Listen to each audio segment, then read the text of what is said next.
So, I guess throughout all of my life, I've struggled with the aspect of speaking up, speaking for myself.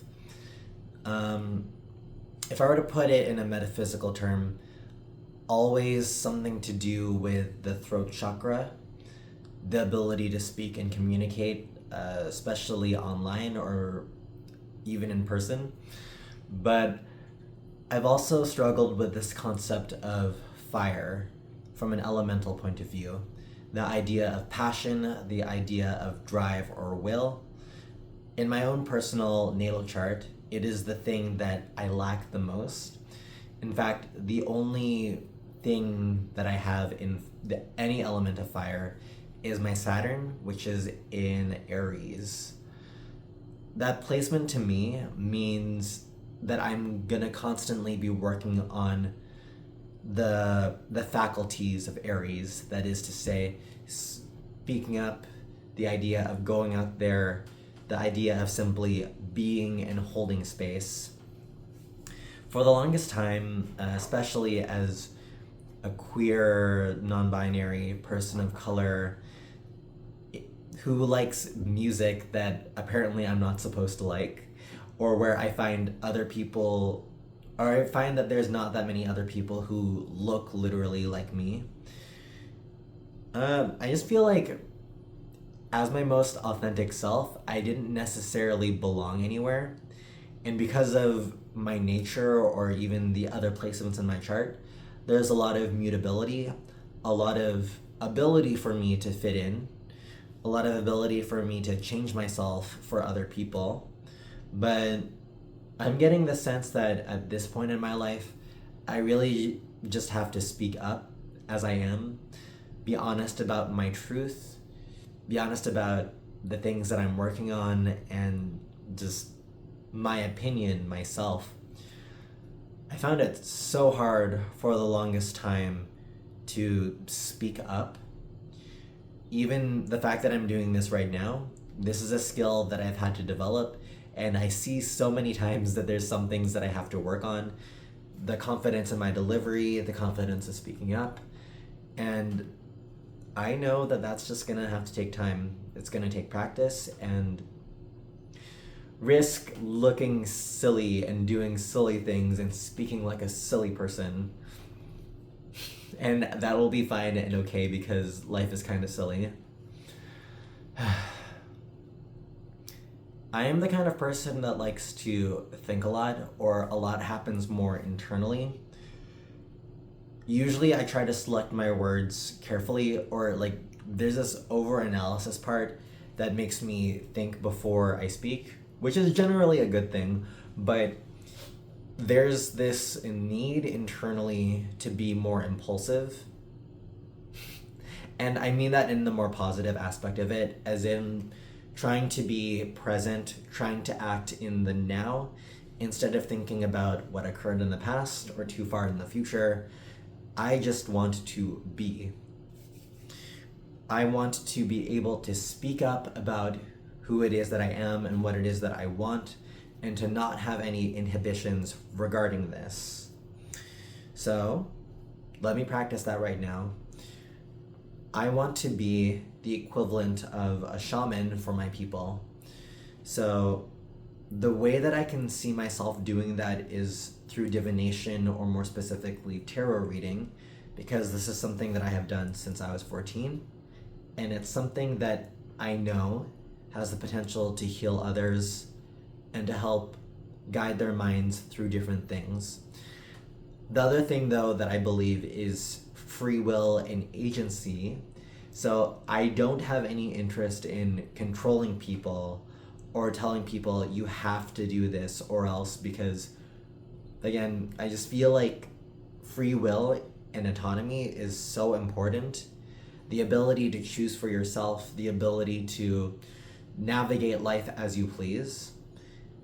That is a core value that I hold within myself and that I encourage in other people. There's this idea that tarot is fatalistic, but I don't see it that way. I see it as navigating the most likely outcomes, and it's up to you to decide if you want to work with it, want to go against it. try to circle around it, because nobody's sure of the future until it actually happens. I think maybe that's something that I have to work on as well. Pardon me. The thing that I have to work on as well is being confident in what it is that I'm seeing, knowing that it won't be 100% correct 100% of the time. Let me be clear. I do think that I have this talent of being able to read omens and to read signs. It's just that with the nature of divination, tarot readers seem to be very good at understanding the past, like discerning whatever had happened to you before, because those things are set, those things have already occurred and are part of your story, part of history.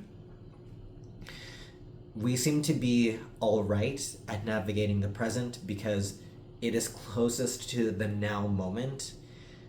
There is what I want to say, like a field of probability, things that are more likely to occur within a short time frame because it is close to when you're doing that type of reading. But regarding the future, especially the further and further along you go, the more you try to predict, the more difficult it seems to be to navigate, because the further ahead in the future you are, the more branching timelines you're going to have to sift through.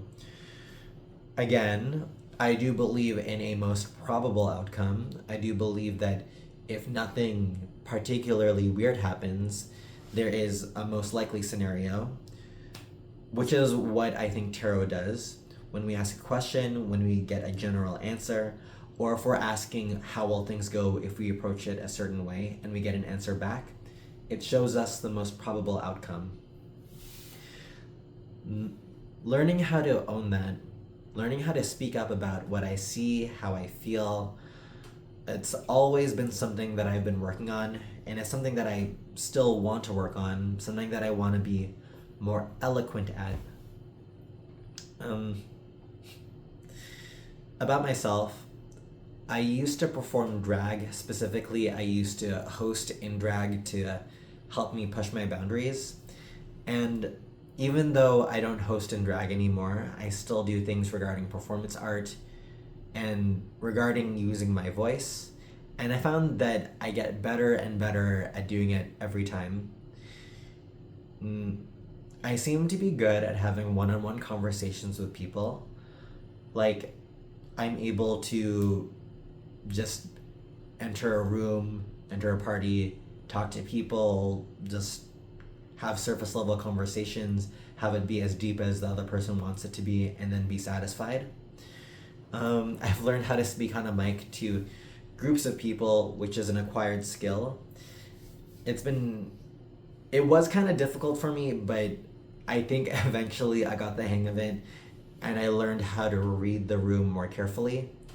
I find that talking to a camera right now, I guess technically if you're observing this, I'm talking to you, but as it stands right now, I am technically alone. I am technically speaking to a camera, and I think that this is a skill that I've had to acquire and that I'm still acquiring at this time. So I don't know, I'm just really grateful that I get to practice this, or I get to do this. If you're witnessing this right now, hi, thank you for sticking around. I'm practicing the idea of being seen, being heard as my most authentic self, because I'm not sure if you noticed, but if you've seen my other videos, I try to do it all in one take. So whatever little mannerisms I have, whatever words I stumble upon, how goofy I feel or look or act, I include that in because I think it's just an authentic part of me. And I don't think I need to edit those things out. I think in a way I do feel like it makes me more of a real person, at least in this kind of sphere, in this kind of ethos. I want people to get to know me a bit more honestly and to get to see my opinion. If you stuck around this long, thank you so much for listening to me. if you feel compelled, leave a like and a comment. I know that it's something every YouTuber says, and it's something that I've been trying to train myself to say, but genuinely, I do read all the comments that come up, at least for right now, as it's more manageable for me. But I don't know, it's so cool to think that the things I'm doing, my opinion, my voice, is being heard by someone out there in the void, in the aether, and that messages like this, they don't have to be restricted by time. You can see this whenever, or I can see this whenever. I can always come back to this. Anyways, take care. Bye-bye.